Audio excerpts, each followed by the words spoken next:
இயேசுவுக்காக பிரகாசி ஊழியங்கள் வழங்கும் பிரகாசிக்கும் நேரம். Message by sister Esther Malathi.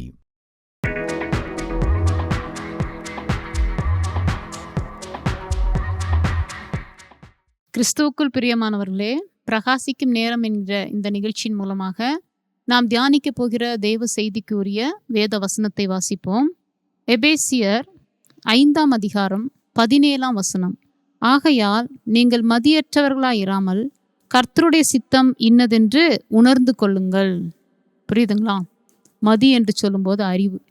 நீங்கள் அறிவில்லாமல் இருக்கக்கூடாது, அறிவோடு இருக்கணும். அப்படின்னா என்ன செய்யணும்? நீங்கள் மதியற்றவர்களாய் இராமல் கர்த்தருடைய சித்தம் இன்னதென்று உணர்ந்து கொள்ளுங்கள். நம்ம கிறிஸ்தவ வாழ்க்கையில் தேவ பிள்ளைகளாக வாழ்ந்து கொண்டிருக்கிறோம்.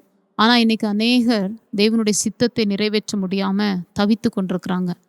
ஏன் ஆண்டவர் இந்த வார்த்தையை சொல்கிறாரு, மதியற்றவர்களாய் இராமல் அப்படின்னு சொல்லி ஏன் அவர் சொல்கிறாரு அப்படின்னா, அதுக்கு முந்தைய வசனம், நாட்கள் பொல்லாதவைகள் ஆனதால் காலத்தை பிரயோஜனப்படுத்தி கொள்ளுங்கள். நாட்கள் பொல்லாததாக இருக்குது. தேவனுடைய வருகையும் சமீபித்து வருகிற நேரம் நெருங்கிருச்சு. அப்போ இந்த நேரத்தில் நாம் விழித்திருக்கிற அனுபவத்தில் இருக்கணும். தேவ சித்தத்தை செய்யக்கூடியவர்களாக இருக்கணும். அப்போ தேவ சித்தத்தை செய்கிறவர்கள் தான் தேவனுடைய ராஜ்யத்தில் அவருடைய வருகையில் எடுத்துக்கொள்ளப்பட முடியும். அதனால தான் அவர் இவ்வளோ ஒரு எப்படி சொல்கிறாரு, ஒரு ஆக்ரோஷமாக சொல்கிற மாதிரி சொல்கிறாருல, மதியற்றவர்களாக இராமல், அறிவில்லாதவர்களாக நீங்கள் இருக்க வேண்டாம், தேவனுடைய சித்தம் இன்னதென்று உணர்ந்து கொள்ளுங்கள். சரி, நம்ம வேதத்தில் ஆண்டவருடைய சித்தம் என்ன அப்படின்னு சொல்லிட்டு ஒரு 5 காரியத்தை நம்ம பார்ப்போம். முதலாவதாக 1 தெசலோனிக்கேயர் 4ஆம் அதிகாரம் 3ஆம் வசனம். அதில் என்ன இருக்குதுன்னா, நீங்கள் பரிசுத்தமுள்ளவர்களாக இருக்க வேண்டும் என்பதே தேவனுடைய சித்தம் என்று எழுதப்பட்டு இருக்கிறது. பரிசுத்தம் தான் நமக்கு முக்கியம். தேவனுடைய ராஜ்யத்துக்கு போவதற்கு பரிசுத்தம் முக்கியம். இப்போது ரட்சிக்கப்பட்ட அன்னைக்கே, அதாவது ஒரு சிலர்லாம் 99 வயசு 100 வயசு ஆகும்போது அந்த மரண நேரத்தில், கடைசி நேரத்தில் பிதா குமாரன் பரிசுத்தாவின் நாமத்தினால ஞானஸ்தானம் கொடுத்து அவங்க ரட்சிக்கப்பட்டுட்டாங்கன்னு சொல்லுவாங்கள்ல. உடனே அவங்க ஒரு 2 நாள் 3 நாள் அல்லது ஒரு 10 நாளில் மரித்து போயிடுறாங்கன்னு வச்சுக்கோமே. அவங்களுக்கு எந்த பாவமுமே அணுகாது. அவங்க பரிசுத்தமாகவே தான் இருப்பாங்க. ஏன்னா அந்த பாவம் அப்படின்றது என்னன்னே தெரியாத அளவுக்கு, ஒருவேளை பாவத்தில் இருந்திருக்கலாம், ஆனால் மனம் திரும்பி அந்த பாவ மன்னிப்பை பெற்றுக்கொண்டு அதற்கு அடையாளமாக ஞானஸ்தானத்தையும் எடுத்த பிறகு அந்த 2 நாள் 3 நாளெல்லாம் அந்த பரிசுத்தம் என்ன தடப்பட்டிருக்காது. அப்போ அந்த பரிசுத்தமாகவே தான் இருப்பாங்க. ஆனால் நாம் ஞானஸ்தானம் எடுத்து ரட்சிக்கப்பட்டு எவ்வளவு காலங்கள் ஆகிறது. இன்றைக்கி நிறைய பேருக்கு என்னைக்கு ரட்சிக்கப்பட்டோன்னே தெரியறதில்ல. ஞானஸ்தான டேட்டே எப்போன்னே யாருக்குமே தெரியறதில்ல, மறந்து போயிடுறாங்க. அப்போ அந்த நாளிலிருந்து பல வருஷங்கள் நமக்கு கடந்து போயிருக்கலாம். புரியுதுங்களா? அப்போது அந்த பல வருஷங்கள் ரட்சிக்கப்பட்ட பிறகு, அதாவது அது வரைக்கும் இருந்த பாவங்கள் நம்மை நெருங்காது. அதற்கு பிறகு சில பாவங்கள் வழியாக நம்ம கடந்து வருகிற வேளையில் அந்த பரிசுத்தம் குறைவுபட்டிருக்கும். அதனால தான் நீங்கள் பரிசுத்தம் உள்ளவர்களாக இருக்க வேண்டும் என்பதே தேவனுடைய சித்தம். அந்தந்த நாள் நம்ம ஒவ்வொரு நாளும் சில தூசிகள் இருந்துட்டு தான் இருக்கும். நம்ம வீட்டை பெருக்கிட்டு சாயந்தரம் பார்த்தீங்கன்னா மறுபடியும் நீங்கள் பெருக்கி பாருங்கள், அதில் தூசிகள் இருக்கத்தான் செய்யும். ஒரு முறை நீங்கள் நல்லா துவைச்ச துணியை நீங்கள் யூஸ் பண்ணிவிட்டு மறுபடியும் அடுத்த நாள் நீங்கள் அதை துவைச்சி பாருங்களேன், அதில் அழுக்கு இருக்கத்தான் செய்யும். அப்போ அந்தந்த நாள் நம்ம இந்த பொல்லாங்கனுக்குள் இருக்கிற இந்த உலகத்துக்குள்ளார நம்ம ஜீவித்துட்டு கொண்டிருக்கிற இந்த நாட்களில் சில வேளைகளில் பரிசுத்தம் தடப்பட்டுட்டே தான் இருக்கும். அப்போ அந்தந்த நாள் நம்ம பரிசுத்தத்திற்காக தேவ சமூகத்தில் காத்திருக்கணும். பாவங்கள் மன்னிக்கப்படுவதற்காக அறிக்கை பண்ணிகிட்டே தான் இருக்கணும். ஒருவேளை நீங்கள் நினைக்கலாம், நாங்கள் எந்த பாவமுமே செய்யலை. நம்ம எல்லாருமே அப்படி தான் நினைப்போம். நம்ம வாய் விட்டு எந்த பாவமும் செய்யாமல் கூட இருக்கலாம், பெரிய பெரிய பாவங்கள் செய்யாமல் இருக்கலாம். ஆனால் அந்த சிந்தனை இருக்குது பார்த்தீங்களா, அந்த சிந்தனையில் இருதயத்தில் இருக்கிற சில கிரியைகளை நம்மளுடைய வாழ்க்கையில் அது பாவங்களாகவே மாறும். இப்போ ஒருத்தர் நமக்கு பிடிக்கல, நம்ம வீட்டுக்கு அவங்க வராங்க, வந்த உடனே நம்ம அவங்கள பார்க்கும்போது கூப்பிட்ருவோம், மனசார உள்ளே வாங்கன்னு சொல்லி கூப்பிட்ருவோம், உட்கார வச்சுருவோம். ஆனால் நம்மளுடைய உள்ள என்ன நினைக்கும், ஐயோ இந்த நேரத்தில் இவங்க எதுக்கு வந்தாங்க, இவங்களை கண்டாலே எனக்கு பிடிக்காதே, இவங்க எப்படி இவ்வளோ சீக்கிரமாக மறுபடியும் வருவாங்க நான் நினைக்கலையே, எப்படியாவது வெளியே அனுப்பிச்சி விடணும்னு நம்மளுடைய உள்ளம் நினைக்குது இல்லையா. அது தேவனுக்கு மறைவு இல்லை, அது ஒரு பாவம். சிலர் மேல் நம்ம கோபப்பட்டு வார்த்தைகளை சொல்ல மாட்டோம், ஆனால் உள்ள கோபப்படுவோம், மனதளவில் கோபப்படுவோம். கோபப்படும் போது அந்த கோபத்தின் ஆவி உள்ளதான் இருக்குது. சில நேரங்களில் சில பொறாமைகள், சில நேரங்கள்ல எரிச்சல்கள், பகைகள், கசப்புகள் இதெல்லாம் வெளியே நம்ம சொல்லாதபடிக்கு உள்ளுக்குள்ளாரையே சிலருக்கு கடந்து வரும். இதெல்லாமே பாவம். அப்ப நம்ம என்ன செய்ய முடியும்? அந்தந்த நாள் அந்த பாவங்களை ஆண்டவருடைய சமூகத்துல ரத்தத்தை ஊற்றி கழுவி கொண்டே இருக்கணும். அதான் 1 யோவான் 1:7 இயேசு கிறிஸ்துவின் ரத்தம் சகல பாவங்களையும் கழுவி நம்மை சுத்திகரிக்கும்னு சொல்லி எழுதப்பட்டிருக்குது. அப்போ அந்த ரத்தத்தின் மூலமா ஒவ்வொரு நாளும் வேற வழியே இல்லைங்க. அந்தந்த நாள் சில தூசிகள் நமக்கே தெரியாம இருந்துட்டே தான் இருக்கும். அப்போ அந்தந்த நேரங்கள்ல அந்த பாவ கிரியைகள் அழிக்கப்பட்டுட்டே வரணும். அறிக்கை பண்ணி அந்த பாவங்கள் கழுவப்பட்டுட்டே வரணும். அப்பதான் நம்ம பரிசுத்தமா இருக்க வேண்டும். அந்த பரிசுத்தம் எப்படி 2வதா கிடைக்கும்னு பார்த்தீங்கன்னா, வேத வசனத்தின் மூலமாகத்தான் நம்ம பரிசுத்தமாக முடியும். சத்தியத்தின் வழியாக தான் நம்ம என்ன செய்ய முடியுமா? பரிசுத்தமாக முடியும்னு சொல்லி யோவான்ல இருக்குது. அப்போ வேத வசனத்தை நம்ம ஆராய்ந்து பார்த்து அதை கைக்கொள்ளுகிற அனுபவம் வேணும். அந்தந்த நாள் பாவக்கிரியைகள் நாம் அறிக்கை பண்ணி அந்த பாவங்கள் மன்னிக்கப்படுவதற்காக தேவ சமூகத்துல நம்ம ஒவ்வொரு நாளும் நம்ம அர்ப்பணிச்சுட்டே இருக்கணும். ஒரு 5 நிமிஷம், அதில் ஒன்றும் தவறு இல்லையே. எடுத்த உடனே போய் தேவ சமூகத்தில் போய் உட்காந்து நீங்கள் ஜெபிக்கிறதுக்கு முன்னாடி அந்த நாளில் எந்த பாவங்கள் இருதயத்தில் ஏதாவது தேவனோடு தொடர்பு வைக்க அது தடைப்படுத்துகிறதா என்பதை நம்ம ஆராய்ந்து பார்த்து நம்ம ஜெபிக்கிறதுல தவறே இல்லை இல்லையா? அப்போ தேவ சமூகத்துக்கு போய் பாவங்களை அறிக்கை பண்ணி மைண்டை நல்லா ஃப்ரீ பண்ணிட்டு தேவனோட ஒப்புரவாகிட்டு நம்ம ஜெபிக்கும்போது அந்தந்த நாளுக்குரிய அந்த காரியங்களை தேவனும் செய்வார். அதே நேரத்தில் நம்ம அந்தந்த நாள் அந்த பரிசுத்தத்தை காத்து கொள்ள முடியும். ஏன்னா பரிசுத்தம் இல்லாமல் தேவனை யாரும் தரிசிக்க முடியாது. பரிசுத்த அலங்காரத்தோடு தான் அவரை தொழுது கொள்ள முடியும். அப்போ பரிசுத்தம் இல்லாமல் அவரை தரிசிக்க முடியாதுன்னு சொல்லி வேத வசனம் இருக்கு. அப்போ நம்ம பரிசுத்தத்தை காத்து கொள்ளாம தேவனுடைய ராஜ்யத்துக்குள்ளார நுழையவே முடியாது. அந்த இடத்துல பரலோகத்துல பரிசுத்தம் மாத்திரம்தான். அந்த இடத்துல பாவத்துக்குரிய எந்த காரியங்களும் கிடையாது. அப்போ நம்ம அந்த இடத்துல மறுரூபமாக்கப்பட்டு அங்கே கடந்து போகிறோம் அப்படின்னு சொன்னா முதல் தகுதி நமக்கு பரிசுத்தமாக்கப்பட்ட ஒரு நிலையில நாம் இருக்க வேண்டும் என்பதுதான் ஆண்டவர் சொல்றாரு. அதுதான் என்னுடைய சித்தம் என்று தேவன் தெளிவா சொல்றாரு. அடுத்து பார்த்தீங்கன்னா 1 தெசலோனிக்கர்ல 4ஆம் அதிகாரத்துல 3ஆம் வசனத்துல வாசிச்சு பார்க்கும்போது, எல்லாவற்றிலையும் ஸ்தோத்திரம் செய்ய வேண்டும் என்பதே கர்த்தருடைய சித்தமா இருக்கிறது என்று சொல்லி வாசிக்கிறோம். எல்லா சூழ்நிலைகளிலும் நம்ம என்ன செய்யணுமா? ஸ்தோத்திரம் செய்ய வேண்டும் அப்படின்னா துதிக்கணும். ஏன் அப்படி? அவருடைய தீர்மானத்தின்படி அழைக்கப்பட்டவர்களாய் கர்த்தரிடத்தில் அன்பு கூறுகிறவர்களுக்கு சகலமும் நன்மைக்கு ஏதுவாக தான் நடக்குது. நம்ம விரும்பாத சில காரியங்கள் நம்மளுடைய வாழ்க்கையில வந்துரும். நம்ம எதிர்பார்க்காத சில பாரங்கள் நம்மளுடைய வாழ்க்கையில வந்துரும். ஆனாலும் அதன் முடிவுல தேவன் ஏதாவது ஒரு நன்மையை வைத்திருப்பார். அதனாலதான் ஆண்டவர் அனுமதிக்காம நமக்கு எதுவுமே வராது. அவருடைய அனுமதி இல்லாம அவருடைய சித்தம் இல்லாம எதுவுமே நம்மளை அணுகாது என்று சொல்லி நமக்குள்ளார ஒரு வைராக்கியம் எப்பொழுதுமே இருந்துட்டே இருக்கணும். ஏன்னா நம்ம தேவனுடைய பிள்ளைகளா இருக்கிறோம். கர்த்தருக்கு தெரியாம எதுவுமே நடக்காது. அவர் அறியாம ஒரு தலை முடி கூட கீழே உதிராதுன்னு சொல்லியிருக்கிறார் இல்லையா? அவருடைய சித்தம் இல்லாம ஒரு முடி கூட கீழே உதிராதான். எவ்வளோ முடி கொட்டுது, எத்தனை பேத்துக்கு எவ்வளோ முடி கொட்டுது. ஆனாலும் அதுலயும் தேவன் அனுமதி இல்லாம அது நடக்காதான். அதே போல நம்மளுடைய வாழ்க்கையில எத்தனையோ காரியங்களின் வழியா நம்ம ஒவ்வொரு நாளும் கடந்து போய் கொண்டிருக்கிறோம். தேவனுடைய சித்தம் இல்லாம எதுவுமே நடக்காது. அவருடைய அனுமதி இல்லாம எதுவுமே நடக்காது. அவருடைய நாலேஜ் இல்லாம எதுவுமே நடக்காது. அவருக்கு தெரியாம எதுவுமே நடக்காது என்று சொல்லி நமக்குள்ளார ஒரு ஆணித்தரமான விசுவாசம் இருக்கும்போது நம்ம என்ன செய்வோம்? அந்த சூழ்நிலைகளுக்கும் ஸ்தோத்திரத்தை செலுத்துவோம். இதைதான் அவர் மேல நம்ம நம்பிக்கை வச்சிருந்தாதான் அதை செய்ய முடியும். அவர் மேல அதிகமான அன்பு வச்சிருந்தாதான் இந்த ஸ்தோத்திரத்தை எதிரான சூழ்நிலைகள்ல பண்ண முடியும். அவர் மேல ஆழமான விசுவாசம் வச்சிருந்தால் மாத்திரம்தான் நம்ம என்ன செய்ய முடியுமா? இந்த சூழ்நிலைகள் வந்தபோது கூட நான் ஸ்தோத்திரத்தை செலுத்துகிறேன் என்று சொல்லி ஆண்டவருக்கு மகிமையை செலுத்த முடியும். ஆனா தேவன் அப்படிதான் விரும்புறாரு. நம்மளால அப்படி செய்ய முடியலல்ல. எவ்வளோ பரிதவிச்சிடறோம். ஒரு பிரச்சனை வந்துருச்சுன்னா அங்க போய் இங்க போய் அதுக்கு என்ன பண்றதுன்னு எத்தனை வேதனையின் பாதையில கடந்து போறோம். எவ்வளோ கண்ணீர், எவ்வளோ நெருக்கம். இந்த பிரச்சனை எப்போ மாறும், எனக்கு ஏதாவது ஒரு வழி கிடைக்காதா, எவ்வளோ தடுமாறுறோம், எவ்வளோ பதட்டப்படுறோம். ஆனா ஆண்டவர் என்ன சொல்றாரு? பிலிப்பியர் 4ஆம் அதிகாரத்துல 7-8 வசனத்துல, நீங்கள் ஒன்றுக்கும் கவலைப்படாமல் எல்லாவற்றையும் ஸ்தோத்திரத்தோடு கூடிய விண்ணப்பத்தோடு என்னிடத்தில் தெரியப்படுத்துங்கள். அப்பொழுது எல்லா புத்திக்கும் மேலான தேவ சமாதானம் கிறிஸ்துவுக்குள் உங்களை காத்து கொள்ளும் என்று கர்த்தர் சொல்லுகிறார். புரியுதுங்களா?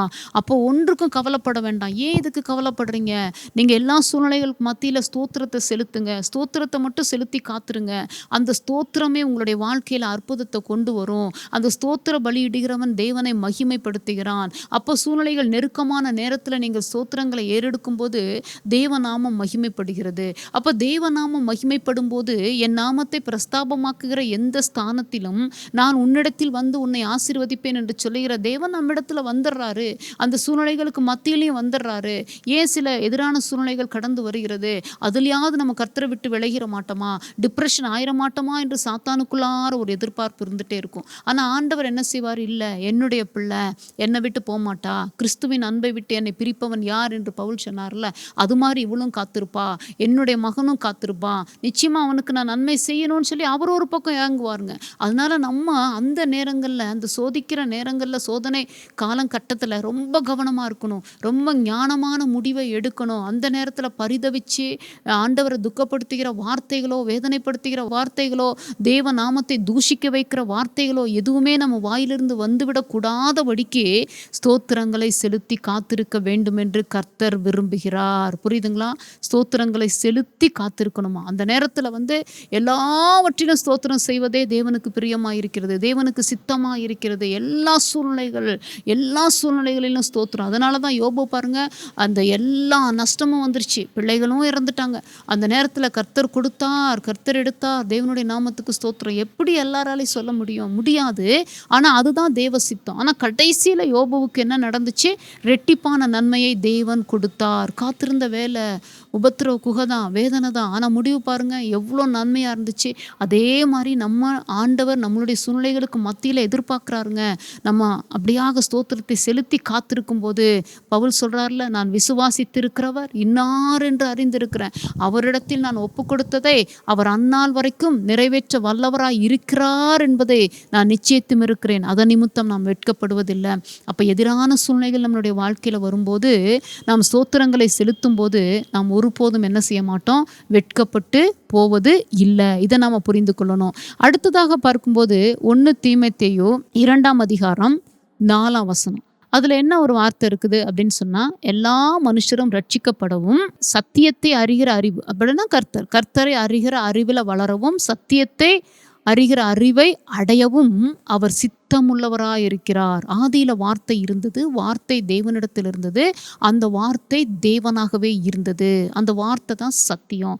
நானே வழி, நானே சத்தியம், நானே ஜீவன் என்று கர்த்தர் சொல்லுகிறார். அப்போ சத்தியத்தை அறியும் அறிவு, தேவனை அறியும் அறிவை அடைய வேண்டும். வேத வசனத்தை கொண்டு அந்த வசனத்துக்குள்ளார இருக்கிற சத்தியமாகி அந்த உண்மையை அறிந்து கொள்ள வேண்டும். தேவனுடைய வல்லமையை அறிந்து கொள்ள வேண்டும். தேவனை குறித்து அறிந்து கொள்ள வேண்டும். ஒன்றான மெய்தேவனாகிய பிதாவையும் இயேசு கிறிஸ்துவையும் அறிவதே நித்திய ஜீவன் சொல்லி எழுதப்பட்டிருக்குது. அப்போ அப்படி அறிந்து கொள்ளும் போது நித்திய ஜீவனை நாம் பெற்றுக்கொள்ள முடியும். அதனாலதான் உலகத்தில் இருக்கிற எல்லா மனுஷரும் ரட்சிக்கப்படணும், எல்லா மனுஷரும் ரட்சிக்கப்படணும் தேவ சித்தம். ஆனா எல்லாரும் ரட்சிக்கப்படுவாங்களா நமக்கு தெரியாது. நாம ஜெபிக்கிறோம். அதனாலதான் தேசத்துக்காக ஜெபிங்க, புறஜாதியருக்காக ஜெபிங்க, அவங்க நமக்கு எதிராக எழும்பினாலும் அவங்கள மன்னிச்சிருங்க, ஏன்னா அவங்க ஒருவேளை ரட்சிக்கப்பட்டா தேவனுக்கு சொந்தமாவாங்க. நீங்க ஜெபிங்க, கசப்பு வைக்காதீங்க, பகையை வைக்காதீங்க, உங்களுக்கு விரோதிகளா இருந்தா கூட அவர்களுக்காக ஜெபிங்க. புரியுதுங்களா? சத்துருவ சிநேகிங்க. இதெல்லாம் ஏன் ஆண்டவர் சொல்றாரு? அவங்க ஒருவேளை ரட்சிக்கப்படலாம், அவர்களுடைய ரட்சிப்பு தேவனுடைய கையில தான் இருக்குது, நமக்கு தெரியாது. அதனாலதான் அவர் ஜெபிக்க சொல்றாரு. அப்போ எல்லா மனுஷரும் ரட்சிக்கப்படவும், அப்போ நம்மளுடைய வேலை ஜெபிக்கிற வேலை. அந்த ரட்சிக்கப்படுவாங்களா இல்லையா நமக்கு தெரியாது. ஆண்டவர் யாரை முன்குறிச்சு வச்சிருக்கிறாரோ நம்ம டோட்டலாக ஜெபிச்சிருவோம். எல்லாருக்கும் ஜெபிப்போம். தேசம் எங்கே இருக்கிற மக்களுக்காக ஜெபிப்போம், நம்மளுடைய சபை மக்களுக்காக ஜெபிப்போம், நம்மளுடைய அக்கம் பக்கத்து ஜனங்களுக்காக ஜெபிப்போம், நம்மளுடைய சொந்த ஜனங்களுக்காக ஜெபிப்போம். சில குடும்பங்களில் ஒரு சிலர் தான் ரட்சிக்கப்பட்டிருப்பாங்க, இந்த குடும்பங்களுக்காக ஜெபிப்போம், உலகத்துக்காக ஜெபிப்போம், பல மாநிலங்களுக்காக ஜெபிப்போம், பல மாவட்டங்களுக்காக ஜெபிப்போம், பல நாடுகளுக்காக ஜெபிப்போம். இது நம்மளுடைய வேலை. ஏன்னா எல்லா மனுஷரும் ரட்சிக்கப்படணும்னு அவர் சித்தமுள்ளவராக இருக்கிறார். அடுத்து அந்த மனுஷர்கள் எல்லாருமே சத்தியத்தை அறிகிற அறிவில் அவங்க வளரணும், அந்த அறிவை அடையணும் அப்படின்னு சொல்லிட்டு அவர் சித்தமுள்ளவராக இருக்கிறாராம். புரியுதுங்களா? நம்மளுடைய வேலை அதுதான். அப்போ நம்ம இதில் என்ன செய்யணுமா? ஆண்டவரே, எல்லா ஜனங்களும் ரட்சிக்கப்படணும். நீங்கள் சுவிசேஷம் சொல்லுங்கள், உங்களுடைய சாட்சியை சொல்லுங்கள். அந்த சாட்சி சொல்லும் போதே சிலர் ஏற்றுக்கொள்ளப்படுவாங்களே, ஆண்டவரை ஏற்றுக்கொள்வாங்களே, அவங்க கர்த்தரால் ஏற்றுக்கொள்ளப்படுவாங்களே. அப்போ நம்மளுடைய சாட்சி அவர்களை ஆண்டவரிடத்துல கொண்டு போய் சேர்த்ததே. அல்லது ஒரு வசனத்தை சொல்லுங்கள், இந்த வசனத்தின் வழியாக தான் கர்த்தர் என்னை தொட்டார்னு சொல்லுங்கள், சுவிசேஷத்தை சொல்லுங்கள். ஆண்டவர் அதுதானே சொல்கிறாரு. அப்போ இதெல்லாம் நீங்கள் செய்ய செய்ய செய்ய ஜனங்கள் ரட்சிக்கப்படுவதற்குரிய வாசல்கள் திறக்கப்படும். நீங்க இங்க உங்க வீட்ல உட்காந்து ஜெபிப்பீங்க. ஆண்டவர் அந்த ஜனங்களுக்கு யாராவது ஒரு ஊழியக்காரர் அங்க அனுப்புவாரு. அவங்களுடைய பிரச்சனைகள் மாறும். அவங்க ஆண்டவரை ஏற்றுக்கொள்வாங்க. நம்ம இங்க தானே ஜெபிக்கிறோம். யார் ரட்சிக்கப்படுறான்னு எனக்கு தெரியலையே நினைக்க வேண்டாம். நம்ம வீட்ல உட்காந்து நம்ம ஜெபிச்சுட்டு இருக்கிறோம். அந்த ஜெபிக்கிற ஜெபத்தினுடைய சத்தத்தை கேட்டு எங்கேயோ ஒரு இடத்துல ஆண்டவர் ஏதோ ஒன்றை செய்து கொண்டிருப்பார். ஏதோ ஒரு ஆத்துமா ரட்சிப்புக்கு நேராக நடத்தப்பட்டு கொண்டிருக்கும். நமக்கு தெரியாது. நம்ம ராஜ்யத்துக்கு போகும்போது தான் நம்ம கணக்கில் எழுதப்பட்ட காரியங்களை நம்ம பார்க்க முடியும். புரியுதுங்களா? அப்போ எல்லாரும் ரட்சிக்கப்படணும். அடுத்து அவர்கள் சத்தியத்தை அறிகிற அறிவை அடைய வேண்டும் என்று. அப்போ சத்திய ஆவியானவர் நமக்குள்ளார வரும்போது சகல சத்தியத்திலும் அவர் நம்மை வழி நடத்துவார் என்று எழுதப்பட்டிருக்குது. புரியுதுங்களா? அப்போ ஆவியானவர் நமக்குள்ளார வரணும். ஆண்டவரே சத்தியத்தை அறிகிற அறிவை ஜனங்கள் அடையணும்னு சொல்லி நம்ம வாஞ்சித்து தாகத்தோடு ஜெபிக்கும்போது நம்ம ஜெபங்கள் கேட்கப்பட்டு ஆண்டவருடைய சித்தம் அந்த இடத்துல நிறைவேறும். அடுத்ததாக எபேசியர் 6ஆம் அதிகாரம் 6ஆம் வசனம். மனுஷருக்கு பிரியமாயிருக்க விரும்புகிறவர்களாக பார்வைக்கு ஊழியம் செய்யாமல் கிறிஸ்துவின் ஊழியக்காரராக மனப்பூர்வமாய் தேவனுடைய சித்தத்தின்படி செய்யுங்கள். புரியுதுங்களா? அடுத்து ஊழியம் செய்கிறவங்க ஜாக்கிரதையா இருக்கணும். தேவ சித்தத்தின்படி ஊழியம் செய்யணும். இன்னைக்கு அப்படி கிடையாது. ஊழியம் எல்லாம் வேறு விதமாக போயிடுச்சு. பிஸ்னஸ் ஆயிடுச்சு. பேக்கேஜ் மாதிரி பண்ணிட்டாங்க. இந்த டெலிவரன்ஸுக்குனா இவ்வளோ, இந்த காரியங்களுக்குனா இவ்வளோ, இந்த மாதிரி பிஸ்னஸில் போயிட்டுருக்குது. நிறைய காரியங்கள் நாங்களும் ஊழியத்தின் பாதையில் இருக்கிறபடினால நாங்கள் கேள்விப்படும் போது அவ்வளோ பாரமாக இருக்குது, அவ்வளோ வேதனையாக இருக்குது. என்ன ஆண்டவரே இப்படியெல்லாம் நடக்குது, நீங்கள் இலவசமாக சுகத்தை கொடுத்தீங்க, இலவசமாக எல்லாமே செஞ்சீங்க, ஆனால் இன்னைக்கு இப்படி பேக்கேஜ் மாதிரி போட்டு வேலை நடந்து கொண்டிருக்குதே அப்படின்னு சொல்லிட்டு சில நேரங்களில் வேதனையாக இருக்கும். நம்ம என்ன செய்ய முடியும்? நம்ம யாருன்னு நமக்கு தெரியாது. ஜெபக்குறிப்புகள் நமக்கு கடந்து வரும். இவங்க இன்னார் என்று சொல்லி யாரையுமே ஊழியக்காரர்கள்லாம் பேர் சொல்ல மாட்டாங்க. ஆனால் இப்படியெல்லாம் இருக்குது, இந்த மாதிரி காரியங்கள்லாம் நாங்கள் கேள்விப்படுறோம், எங்களுக்காக ஜெபிங்க, இந்த காரியங்களுக்காக ஜெபிங்கன்னு சொல்லுவாங்க. அந்த ஜெபக்குறிப்பை வச்சு நாங்கள் ஜெபிக்க வேண்டியது எங்களுடைய வேலை. அப்போ இப்படிப்பட்ட நிலையில் பார்வைக்கு ஊழியம், தன்னை வெளிப்படுத்துகிற ஊழியம், தனக்குள்ளே இருக்கிற இயேசுவை மறைத்து கொள்ளுகிற ஊழியம். நான் தான் சாட்சியிலே பாருங்க, ஒரு சபையில் ஒரு சாட்சி சொல்கிறாங்க அப்படின்னா அந்த சாட்சியில் கர்த்தர் நாம மகிமைப்பட்டால் போதும், அது நம்மளுடைய பெயர் வருதான்னு சிலருடைய ஏக்கங்கள் இருக்கும், சிலருடைய எதிர்பார்ப்புகள் இருக்கும். நிறைய விஷயங்கள், எத்தனையோ காரியங்கள். ஆண்டவர் விரும்புகிற ஊழியங்கள் இல்லை. எங்கே கூப்பிட்றாங்களோ அங்கே இன்னைக்கு ஓடுகிறது. அப்படி இல்லை. தேவன் எந்த இடத்துக்கு அழைக்கிறார், எந்த இடத்துக்கு கூப்பிடுகிறார், எப்படி ஊழியம் செய்யணும், எப்படி ஜனங்களை வழி நடத்தணும். கொஞ்சம் சில நேரங்களில் விசுவாசிகளுக்குள்ளார வல்லமை பெருகும்போது அந்த சபைகளில் சில இடரல்கள் கடந்து வருகிறது. அவங்க வளரணும், அவங்க வளர முடியல, சில விசுவாசிகளால் வளர முடியல, கட்டப்பட்டிருக்கிற சூழ்நிலைகளில் சிலர் இருக்கிறாங்க. யோசிச்சு பாருங்க, ஆண்டவர் எதுக்கு பிள்ளைகளை கொடுக்குறாரு? பிள்ளைகள் வளரணும். இப்போது நாங்கள் ஊழியம் செய்கிறோம். அப்போ எங்கள் பிள்ளைங்க, நான் என்ன நினைப்பேன், எனக்கு 2 பிள்ளைங்க இருக்காங்க. 2 பிள்ளைங்க எங்களை காட்டிலும், தாய் தகப்பனை காட்டிலும் நாங்கள் ஒரு எலியாவாக இருந்தால் அவங்க எலிசாக்களாக ரெட்டிப்பான மடங்கு வல்லமையோடு ஊழியம் செய்யணும்னு தான் நினைப்போம். அப்படி தான் நம்ம சபை மக்களையும் நம்ம நினைக்கணும். அப்படி தான் ஊழியம் செய்கிறதுக்காக நினைக்கணும். ஏழை தாய் தகப்பன் கூலி வேலை செஞ்சு பிள்ளைகளை படிக்க வைக்கிறாங்க. படிக்க வைக்கும்போது அந்த பிள்ளைகள் கலெக்டர் ஆகிறாங்கன்னு வச்சுக்கோங்களேன், பெரிய பெரிய பொசிஷனில் டாக்டர் ஆகிறாங்க, பெரிய வேலையில் இருக்கிறாங்கன்னா அந்த தாய் தகப்பனுக்கு எவ்வளோ சந்தோஷம் வருமோ, அதே போல தான் சபையில் விசுவாசிகளுக்குள்ளார கர்த்தர் கிரியை செய்யறதை பார்த்து ஊழியர்கள் சந்தோஷப்பட வேண்டும். நாங்கள் அப்படி தான் சந்தோஷப்படுவோம். எங்கள் மூலமாக வழிநடத்தப்படுகிறவர்கள் எங்களை காட்டிலும் ஏதாவது ஒரு செய்தி வராதா? சபை மாத்திரமல்ல, இந்த ஊழியம் பறந்து விரிஞ்சு மீடியா மூலமாக பல காரியங்களின் வழியாக போயிட்டுருக்குது. அப்போது அப்படி இருக்கும்போது நிறைய சாட்சிகள் வரும்போது சந்தோஷப்படுவோம், ஆச்சரியப்படுவோம். இப்படியும் நடக்குதா? அவங்களுக்கு ரொம்ப நாங்கள் கூப்பிட்டு அவங்கள ப்ளஸ் பண்ணுவோம். பரவாயில்ல, கர்த்தர் இவ்வளோ பெரிய காரியங்களை செய்கிறாருன்னு அப்படி என்கரேஜ் பண்ணும்போது தெய்வ நாமம் என்ன செய்யுமா? மகிமைப்பட ஆரம்பிக்கும். அப்படி தான் ஊழியங்கள் வளரும். நிறைய பேர் சாட்சி சொல்லணும், இந்த ஊழியத்துக்கு நாங்கள் போனோம், இந்த இடத்துல இவங்க மூலமாக தேவனுடைய வார்த்தையை கேட்டோம், இந்த வார்த்தைகள் எங்களை இந்த அளவுக்கு உருவாக்கி இருக்குதுன்னு சொல்லி அவர்கள் ஆச்சரியப்படணுங்க, ஆண்டவர் சந்தோஷப்படணுங்க. அப்படி இருக்கிற அந்த ஊழியங்களை தேவன் என்ன செய்வார்? அவருடைய சித்தத்தின்படி கொண்டு போவார். அதனால தான் பார்வைக்கு ஊழியக்காரலாக இருக்காதீங்க அப்படின்னு சொல்லி இந்த இடத்துல இருக்குது. நான் சொல்லலை, கர்த்தருடைய வார்த்தை மனுஷருக்கு பிரியமாக இருக்கிற விரும்புகிறவர்களாக, பார்ஷியாலிட்டி பார்த்துட்டுல ஊழியம் செய்யக்கூடாது. ஒரு ஏழை தாய் வந்தாலும் அவங்கள அன்பாக நேசித்து அவங்கள உபசரித்து அவங்க கொடுக்குற ஒரு 10 rupees கொடுப்பாங்க, அதை மனசார வாங்கணும். இன்றைக்கி சிலரெல்லாம் ஒரு கம்மியாக காணிக்கை கொடுத்தா வாங்குறது கிடையாது. ஆண்டவர் காணிக்கை பெட்டிக்கு முன்னாடி உட்காந்து ஒரு ஏழை விதவை 2 காசு போடுறத பார்த்து அது சந்தோஷப்பட்டார். அதுதான் பைபிளில் எழுதப்பட்டிருக்குது. இன்றைக்கி நிறைய காரியங்கள், ஏன்னா எங்களுக்கு வரக்கூடிய சில ஃபோன் கால் மூலமாக வருகிற காரியங்களை நான் உங்களுக்கு ஷேர் பண்ணிகிட்ருக்கிறேன். அந்த மாதிரி சில பாரங்கள், புரியுதுங்களா? அப்போ ஊழியக்காரர்கள் கவனமாக ஊழியம் செய்ய வேண்டும். தேவ சித்தத்தின்படி ஊழியம் செய்யணும். ஃபஸ்ட்டு அந்த குடும்பம் எப்படி இருக்குது? எப்போவுமே நான் சொல்லுவேன், ஒரு ஊழியக்காரருக்கு முதல் ஆத்துமா என்னை பொறுத்த வரைக்கும் அவங்க மனைவி தான். 2வது பிள்ளைகள், புரியுதுங்களா?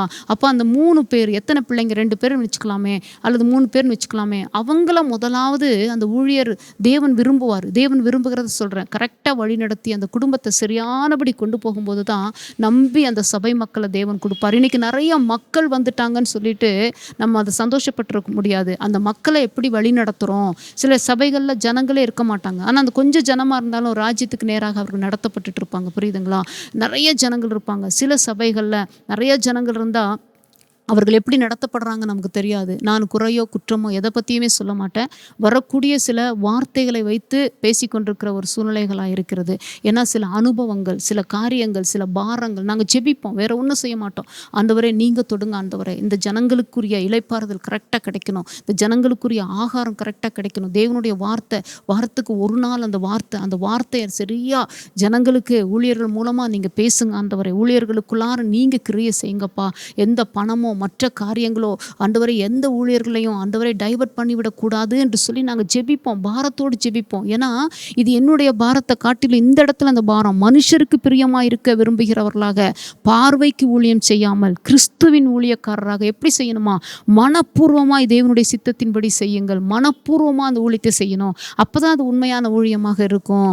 விருப்பப்பட்டு அந்த ஊழியத்தை செய்யணும். கர்த்தர் என் கையில் கொடுத்துட்டாரே, அவர் ரத்தம் சிந்தி, சொந்தமாய் ரத்தம் சிந்தி உண்டாக்கப்பட்ட சபையாச்சே, இன்னைக்கு என்ன நம்பி கொடுத்துட்டாரே, இந்த ஊழியத்தை செய்யணும்னு சொல்லி நம்ம மனப்பூர்வமாய் செய்து அந்த ஜனங்களை உருவாக்கி வருகை நேரத்தில் மறுரூபமாக்குவதற்கு நேராக உருவாக்குற ஒரு அலங்காரம் உள்ள சபை தான் மணவாட்டி சபையாக ஆண்டவர் முத்திரையிடுகிறாருங்க. அதனால எல்லாரையுமே ஆண்டவர் சொல்றாரு பாருங்க.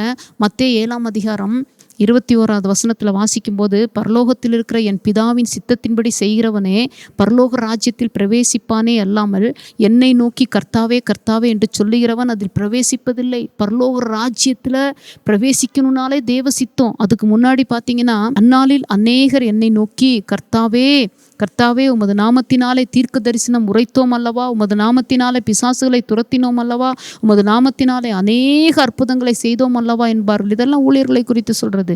அப்பொழுது நான் ஒரு காலம் உங்களை அறியவில்லை, அக்கிரம செய்கைக்காரரை என்னை விட்டு அகன்று போங்கள் என்று அவர்களுக்கு சொல்லுவேன். புரியுதுங்களா? எவ்வளோ ஒரு பயங்கரமான பரிதாபமான சூழ்நிலை. அதுக்கு ஊழியக்காரராக இல்லாமே இருந்திருக்கலாமே. உங்களை நான் அறியேன். ஒவ்வொரு நாளும் ஊழியக்காரங்க தேவ சமூகத்திலிருந்து தான் ஊழியத்தை செய்யணும். ஒவ்வொரு நாளும் தேவனோடு இருந்திருக்கணும். அப்போ எவ்வளோ பரிச்சயமாக இருப்பாங்க. ஆண்டவருக்கும் ஊழியக்காரர்களுக்கும் எவ்வளோ ஐக்கியம் இருந்திருக்கும். ஆனால் ஆண்டவர் அவருடைய சித்தத்தின்படி செய்யாத நிமித்தமாக சிலரை பார்த்து என்ன சொல்ல போகிறாராம், அந்நாளில் இப்படி சொல்லுவாங்க, உங்கள் நாமத்தினால தீர்க்க தரிசனம், உங்கள் நாமத்தினால பிசாசை துரத்தணும், அற்புதங்களெல்லாம் செஞ்சோம் அப்படின்லாம் சொல்லும்போது, அக்கிரம சிந்தைக்காரரே என்னை விட்டு அகன்று போங்க, நான் உங்களை அறியேன்னு சொன்னால் எப்படிப்பட்ட வேதனை நினச்சி பாருங்க. அப்படி இருக்கக்கூடாதுன்னு சொல்லிட்டு தான் பரலோகத்தில் இருக்கிற என் பிதாவின் சித்தத்தின்படி செய்கிறவனே பரலோக ராஜ்யத்தில் பிரவேசிப்பான் என்று ஆண்டவர் சொல்லுகிறார். மற்றவங்க பிரவேசிப்பது இல்லைங்க. இது ஊழியக்காரங்களும் இந்த வசனத்தை தெளிவாக புரிஞ்சுக்கணும், கவனமாக இருக்கணும். பயப்படுகிற பயம் வேணும். விசுவாசிகளை காட்டிலும் ஊழியக்காரர்களுக்கு, கர்த்தருக்கு பயப்படுகிற பயம் அதிகமாக வேணும். அறிந்து செய்கிறவன் அநேக அடிகள் அடிக்கப்படுவான்னு சொல்லி வேத வசனத்தில் இருக்கு. அறியாத விசுவாசிகளை காட்டிலும் அறிந்து செய்கிறவர்கள், அவர்களை வழி நடத்துகிறவர்கள் கவனமாக இருக்கணுமா. அது தேவனுடைய சித்தமாக இருக்குது. அவங்க ராஜ்யத்துக்கு பிரவேசிக்கணும்னு ஆசைப்படுறாரு. உங்களை அறியே நான் சொல்லிடக்கூடாது, என் சித்தத்தின்படி மனப்பூர்வமாக செய்யுங்க, பார்வைக்காக ஊழியம் செய்யாதீங்க, நானும் ஒரு ஊழியக்காரன் சொல்லிட்டு இன்னைக்கு பலவிதமான காரியங்களில் பலவிதமான கிரியைகள் போராடிட்டு இருக்குது. அப்படி செய்யாதீங்க, என்னுடைய சித்தத்தின்படி செய்யுங்கன்னு ஆண்டவர் சொல்கிறாருங்க. அதனால இன்னைக்கு ஆண்டவர் தேவனுடைய சித்தம்னா என்னன்றது சில காரியங்களின் வழியாக சொல்லியிருக்கிறாரு. கடைசியாக நம்ம பார்த்தோன்னா 1 யோவான் 2:17 ஏன் அந்த தேவ சித்தத்தின்படி செய்யணும் அப்படின்னு சொல்லி பார்க்கும்போது, தேவ சித்தத்தின்படி செய்கிறவர்கள் தான் என்றென்றைக்கு என்ன செய்வாங்களாம், நிலைத்திருப்பாங்கன்னு சொல்லி வேதவசனம் இருக்குது. 1 யோவான் 2:17, உலகமும் அதன் இச்சையும் ஒளிந்து போம், தேவனுடைய சித்தத்தின்படி செய்கிறவனோ என்றென்றைக்கும் நிலைத்திருப்பான். தேவ சித்தத்தின்படி செய்கிறவன் தான் என்றென்றைக்கும் நிலைத்திருப்பான். அப்போ தேவனோடு நிலைத்திருக்கிற அனுபவம், என்றென்றைக்கும் நிலைத்திருக்கிறவர்கள் தான் ராஜ்யத்துக்கு கடந்து போக முடியும், மறுரூபமாக்கப்பட முடியும். தேவ சித்தத்தின்படி தான் நம்ம செய்யணும். ஊழியக்காரர்கள் மாத்திரமல்ல, விசுவாசிகளுக்கும் தேவனுடைய சித்தத்தை நிறைவேற்றுகிற அநேக காரியங்கள் இருக்குது. புரியுதுங்களா? அந்தந்த நாள் தேவனுடைய சித்தம் என்ன என்பதை அறிந்து கொள்ளணும். அதனால தான் ஆண்டவர், நீங்கள் மதியற்றவர்களாயிராமல் தேவனுடைய சித்தம் இன்னதென்று உணர்ந்து கொள்ளுங்கள் என்று சொல்கிறார். புரியுதுங்களா? அப்போ இன்னைக்கு 5 விதமான காரியங்களை நம்ம பார்த்தோம். தேவ சித்தம்னா என்னன்னு சொல்லி பார்த்தோம். அப்போ எதெல்லாம் தேவ சித்தம்னு சொல்லி சில காரியங்களை நம்ம பார்த்தோம் இல்லையா? அந்த 5 விதமான காரியங்களின் படி தேவனை அறிகிற அறிவு வேணும், ரட்சிப்பு வேணும், எல்லா ரட்சிப்பு அடையணும். எல்லாவற்றிலும் நம்ம என்ன செய்யணுமா? ஸ்தோத்திரம் பண்ணணும், பரிசுத்தமாக இருக்கணும், பார்வைக்கு ஊழியம் செய்யாமல் மனப்பூர்வமாக ஊழியம் செய்யணும், பரலோக ராஜ்யத்தில் பிரவேசிக்கிறவராக நம்ம தேவ சித்தத்தின்படி நம்ம வாழணும். இதெல்லாம் நம்ம பார்த்துருக்கோம். அதனால் இந்த செய்தியை உணர்ந்து நீங்கள் கேளுங்க. தேவ நாமம் மகிமைப்படும். நம்ம இப்பொழுது ஜெபிக்க போகிறோம். எங்களை கிருபையாய் நேசிக்கிற எங்கள் அன்பின் பரலோக தகப்பனே, அப்பா, உமக்கு கோடி நன்றிகளை ஏறெடுத்து நாங்கள் ஜெபிக்கிறோம். அப்பா, இந்த நாளில் ஆண்டவரே, நாங்கள் கிறிஸ்துவ ஜீவியத்தில் இருந்தாலும் உங்களுடைய இருதயத்தில் இருக்கிற உங்களுடைய சித்தம் என்ன என்பதை எங்களுக்கு இந்த செய்தியின் மூலமாக நீங்கள் வெளிப்படுத்தி இருக்கிறீங்கப்பா. தேவனே, இதை கேட்கிற ஒவ்வொருவரும் அப்பா, உங்கள் சித்தம் என்ன என்பதை இன்னுமாக உணர்ந்து அறிந்து ஆண்டவரே, வேதத்தை ஆராய்ந்து பார்த்து அந்த சித்தத்தின்படி செய்ய ஆண்டவரே நீர் கிருபை தரும்படியாக நாங்கள் ஜெபிக்கிறோம். அப்பா, நீங்கள் திராட்சை செடி இருக்கிறீங்க ஆண்டவரே, நாங்கள் கொடிகளா இருக்கிறோம்ப்பா. நாங்கள் உங்க மேல படர்ந்து கொண்டால் மாத்திரம்தான் தேவனே உங்களுக்குள் நாங்கள் நிலைத்திருக்க முடியும் ஆண்டவரே. நாங்கள் நிலைத்திருந்தால் மாத்திரம்தான் பரலோக ராஜ்யத்துக்கு நாங்கள் தகுதி உடையவர்களாய் மாற முடியும் அப்பா. தேவனே, நன்றி. உலர்ந்து போன கொடியாய் நாங்கள் மாறிவிடக்கூடாது. உமோடு கூட இணைந்து ஆண்டவரே கனி கொடுக்கிற கொடியாய் நாங்கள் இருக்கணுமே. அந்த அபிஷேகம் எங்க மேல இந்த நாளை ஊற்றுங்க. உங்க சித்தத்தை செய்கிற அபிஷேகத்தை ஆண்டவரே அப்பா, தேவனே அப்பா, எங்க மேல இப்ப ஊற்றுங்கப்பா. உங்க சித்தம் இல்லாம நாங்கள் செய்து எந்த பிரயோஜனமே இல்லைப்பா. தேவனே, எத்தனை வரங்கள் எங்களுக்குள் இருந்தாலும், எத்தனை வல்லமைகள் எங்களுக்குள் இருந்தாலும், மரித்தோரைய உயிரோடு எழுப்புகிற ஒரு அபிஷேகத்தை எங்கள் மேலே நீங்கள் வைத்திருந்தாலும், உங்கள் சித்தம் இல்லாமல் நாங்கள் எது செய்தாலும் அது பிரயோஜனமே இல்லைப்பா. ஆண்டவரே, உங்கள் சித்தத்தின்படி செய்யத்தக்கதான ஒரு அபிஷேகத்தை விசுவாசிகளாக இருந்தாலும் ஊழியர்களாக இருந்தாலும் நீங்கள் எங்கள் மேலே நீர் இந்த நாளில் அந்த அபிஷேகத்தை ஊற்றும்படியாக நாங்கள் ஜெபிக்கிறோம். அந்த சித்தத்தை ஆராய்ந்து பார்த்து ஆண்டவரே, நாங்கள் ஞானத்தை பெற்றுக்கொள்ள அப்பா, கிருபையை பெற்றுக்கொள்ள, பரலோக ராஜ்யத்துக்கு தகுதிப்படுத்த ஆண்டவரே எங்களுக்கு நீர் அனுக்கிரகம் செய்வீராக. உங்கள் நாம மாத்திரம் மகிமைப்படட்டும். பெரிய காரியங்களை செய்யுங்க. உங்கள் கரத்தில் இந்த நேரத்தை நாங்கள் அர்ப்பணிக்கிறோம். நீர் அற்புதம் செய்து விட்டதற்காக ஸ்தோத்திரம். ஒவ்வொருவரையும் தேவ சித்தத்தை செய்கிற வாஞ்சைக்குள்ளார இந்த செய்தியின் மூலமாக நீர் தொட்டதற்காக, நீர் உருவாக்கி கொண்டிருப்பதற்காக கோடி நன்றிகளை ஏறெடுக்கிறோம். இயேசு கிறிஸ்துவின் நாமத்தில் ஜெபிக்கிறோம் நல்ல பிதாவே. ஆமேன், ஆமேன், ஆமேன். கர்த்தர் உங்களை ஆசீர்வதிப்பாராக. ஆமேன். For your prayer requests, Sister Esther Malathi, Shine for Jesus Ministries, 3C Bar 2, Vasampallam Road, Ottupattai Post, Kunnur, The Nilgiris, 643105. Cell phone number 9443809930 and 9488240110.